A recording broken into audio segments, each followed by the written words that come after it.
Hi class, my name is Inder and my topic of presentation is international expansion reasons and the problems faced by an organization while expanding globally.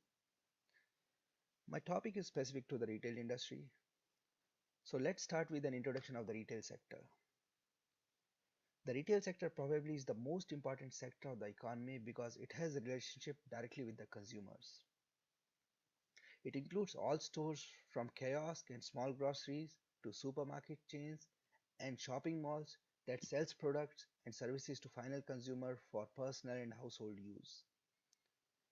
My literature review to make is specific to make an investigation of the retail sector to analyze few of the main reasons a company decides to expand internationally and also to identify a few elements that contribute to increasing complexity for international organizations specifically on the retail industry.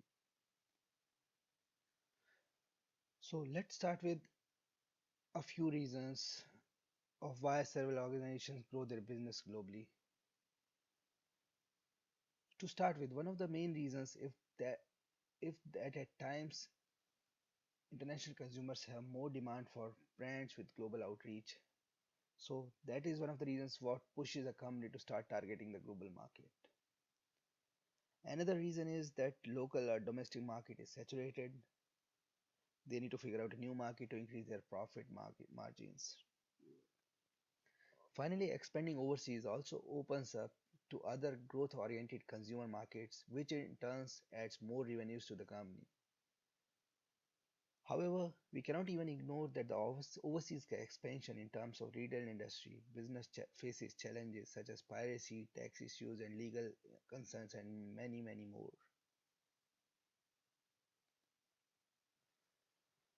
So let's move on to the literature review. My comprehensive review of the referenced literatures will provide a more thorough snapshot of empirical evidence to date. In this, we'll be examining empirical articles published between the year 2008 to 2018 in marketing international business journals related to international expansion. Let's start with Deng's article that was published in the year 2009, which addressed that his international expansion and knowledge transfer to other organizations from an institutional perspective. In his research, he spoke about resource-driven motivation behind Chinese M&A. He stated that Chinese firms represents a means to acquire strategic assets in the logic of Chinese unique institutional environment. This this study is of importance not only to stimulate possible theoretical extension but also to draw implications to other emerging market firms.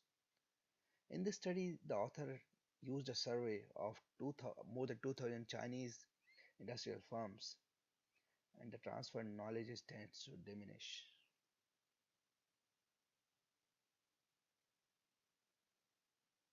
Moving on to Deskels et al. Article for 2011.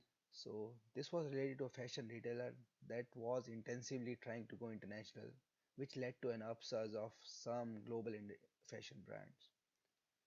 In this paper, the author states that in contrast to highest cost market entry strategies such as acquisition or standalone stores, alternative lower cost modes of entry have been identified, such as joint venture, franchisee, and concession. Therefore, growing in the international market does not always guarantee good performance for fashion retailers. This research also proved that internationalization is a learning process and therefore international and domestic performance is expected to improve as the experience in foreign market is gained. And the research from Wood et al. Focused on stating that when an organization goes international, organization learning should have a positive impact on performance and knowledge management practices.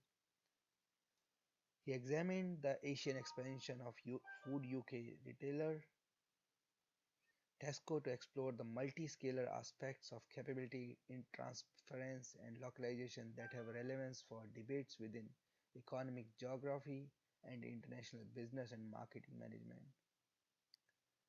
Another research from Letuka et al. In 2015 stated that organization learning should have a positive impact on performance and knowledge management practices. The study did not find any substantial evidence to indicate a relationship between culture and intelligence management. much less to show a causal relationship between culture and talent management. Finally, the research implied that influences of other variables like organization structure and leadership might have a more significant impact on organization performance. Finally, I have referenced an article from Carrie C. Cassiria et al. With a study which focused on 66 projects in the sectors in which most Chinese firms have invested. The sectors that they have invested in is related to wholesale and retail trade, manufacturing and renewable energy. He contacted firms by telephone by a specialized survey company within 5 companies, and around 22 responses were used to perform this research. Next, let's talk about the organization culture tool that I've referenced in my review. That's called as Cage Framework. Now, this tool was or this tool can be used for further research on international expansion plans of an organization.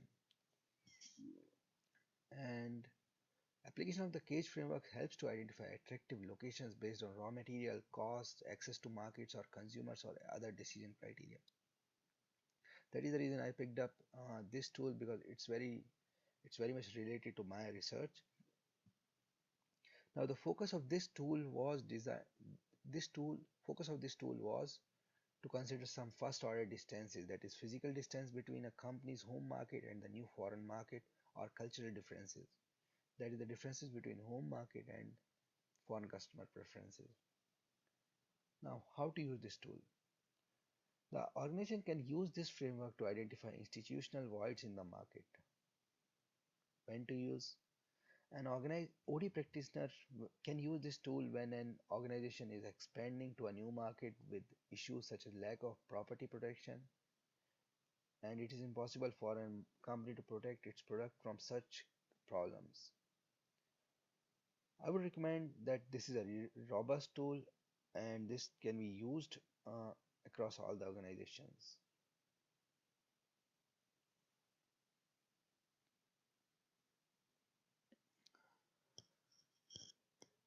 Here, I've referenced few of the research questions that can be researched further by using the OD tools that I have listed in my research.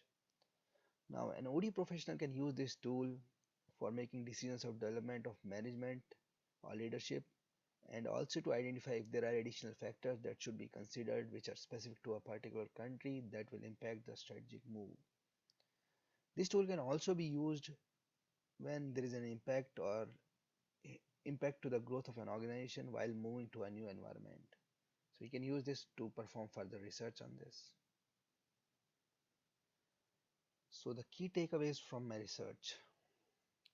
Now these articles have helped me in getting as to why companies choose to go international, and what are the factors that they need to be considering when they are moving globally. So in almost all the researches, the researcher predicted that organizations sharing the same environment would choose the same practices or strategies with one another over the time. They also stated that factors of organization learning were positive predictors of firm performance and knowledge management practices. Finally, they all mentioned that international expansion occurs for a variety of reasons, but generally the company go international because they want to grow or expand operations and earn more revenue and get more profit. We have a very like we went through uh, in our course as well, that there was a case study related to IKEA, where IKEA had to face some strategic changes to adapt to the new markets. I would agree to that change that they performed, and would expect that idea like IKEA, like most of the couple of ones were listed were that when they were uh, entering the Asian market, or specifically the Chinese market, they had to bring down their prices, because the prices that were being uh, that were being referenced in American market were much higher for the Asian market, and that wasn't letting them brand themselves as a low cost product. To conclude, as mentioned by DEF 2016, one of the biggest hurdles and complexities of having a business is managing the difference in cultures, in how people behave, how people spend, what they like, what they value, government regulations, laws, etc. Ultimately, adaptation to further survive and growth is expected for all organizations. Thank you. Thanks, everyone.